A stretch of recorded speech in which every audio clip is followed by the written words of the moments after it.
আজই ডাউনলোড করুন আর এনজয় করুন আপনার পছন্দের শো। তুমি জানো না শোন, তুমি নিজের অজান্তেই আমার বিয়েটা ভেঙে দিয়েছো।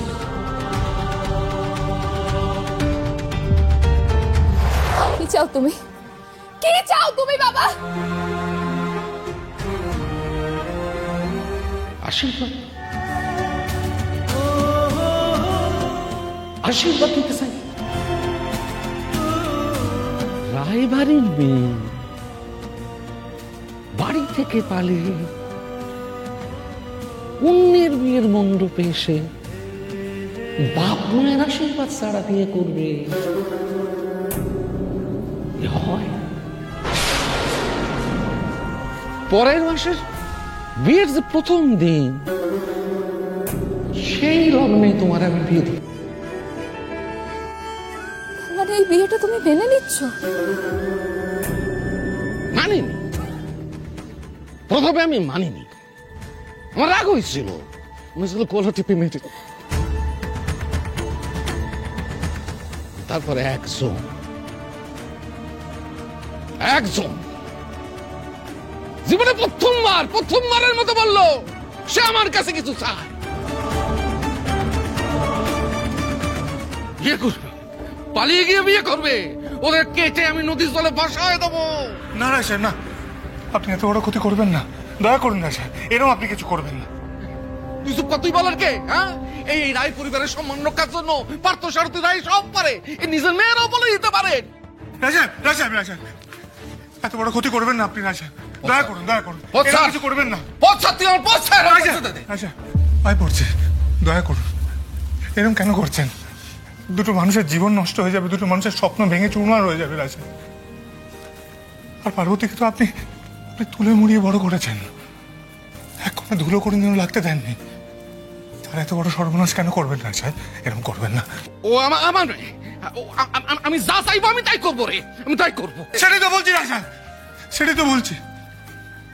পার্বতী আপনার মেয়ে, সে তো আপনার মতনই একরোখা, সে তো আপনার মতনই হবে, সেও তার সিদ্ধান্তে অনুরত।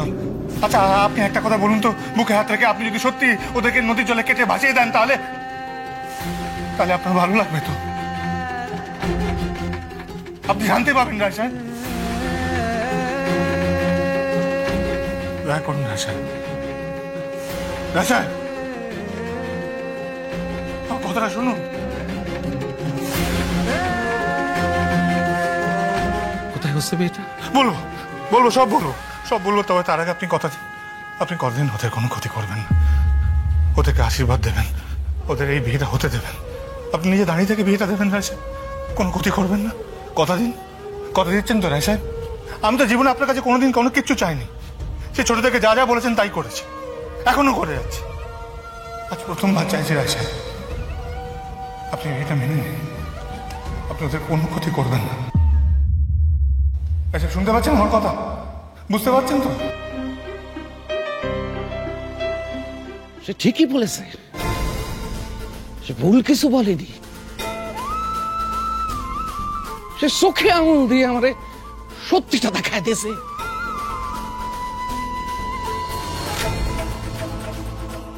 আর আমি তোর বাপ কয়ে তোর ক্ষতি চাইবো? আমি যা তোরে শাসন করেছি তোর ভালোর জন্য করেছি, সারা জীবন করে যাবো তোরে। কি রে দাঁড়ালি কেন? সংসারের আশীর্বাদটা নেই, পেন নামটা কর। থাক মা, সুখী হও। থাক মা, থাক।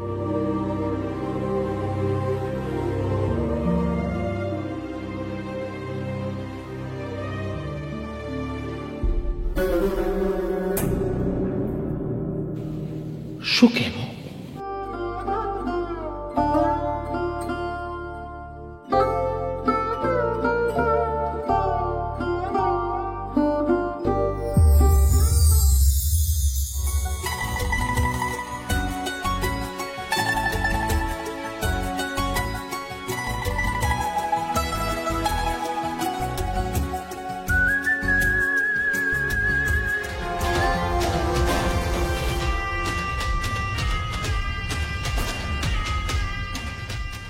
একবার তোরে আমি বাড়ি ফিরিয়ে নিয়ে যাই, তারপরে বিয়ে আমি বানসাল করব।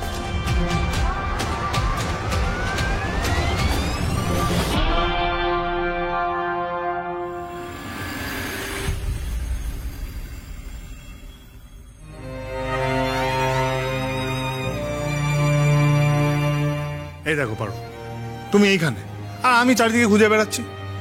কি সব ভালো ভালো মিললে তো?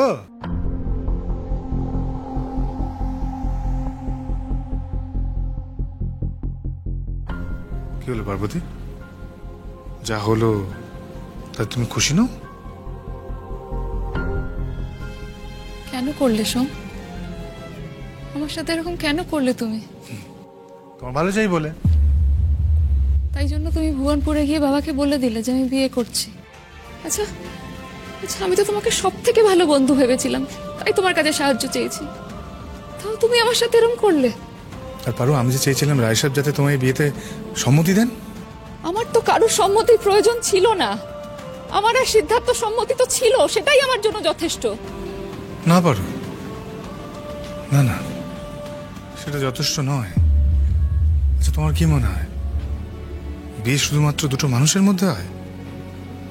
না, বিয়ে হয় দুটো পরিবারের মধ্যে, কতগুলো মানুষের মধ্যে সম্বন্ধ আদান প্রদান হয়। তা তোমার কি মনে হয় তুমি যদি পালিয়ে এসে এখানে বিয়েটা করতে, সারা জীবনের জন্য তুমি তোমার মাথায় কলঙ্ক লেপে নিতে না? সেই কলঙ্কের বোঝা তোমাকে বয়ে বেড়াতে হতো না? শুধু তুমি কেন, তোমার পরিবার, তোমার তোমার সামনের জীবন, তোমার সন্তান, সবাই সেই কলঙ্ক বয়ে বেড়াতো। আরো কলঙ্ক মাথায় নিয়ে ঘুরে বেড়ানো কতটা কষ্টকর সেটা আমি জানি, আমি বুঝি, কারণ আমি ওই কলঙ্ক মাথায় নিয়ে বয়ে বেড়াচ্ছি এতদিন ধরে। কিন্তু তুমি যে আমার বাবাকে জানো না সোম, আমার বাবা কিছুতেই আমার আর সিদ্ধার্থর বিয়েটা হতে দেবে না। কি বলছো পারো? এতগুলো মানুষের সামনে উনি তোমাদের আশীর্বাদ করে গেলেন যে। আশীর্বাদ আর বিয়ে যে এক জিনিস নয়। তুমি তো রায় সাহেবকে ভুল বুঝছো। আমার বাবাকে আমি ভুল বুঝবো? সোম, তুমি না আসলেই খুব সহজ মানুষ, এত জটিলতা এত কিছু তুমি বুঝতে পারবে না। তুমি কোন জটিলতার কথা বলছো পারো? আমি সত্যিই বুঝতে পারছি না। তোমার রায় সাহেব এই আশীর্বাদের দোহাইটা দিয়ে হাতে কিছু সময় নিয়ে নিল, এটা তুমি বুঝতে পারবে না সোম।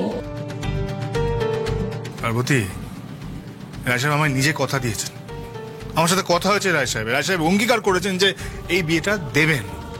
এই পৃথিবীতে সবাই যদি সবার কথা রাখতো না সোম, তাহলে পৃথিবীটাই অন্যরকম হতো।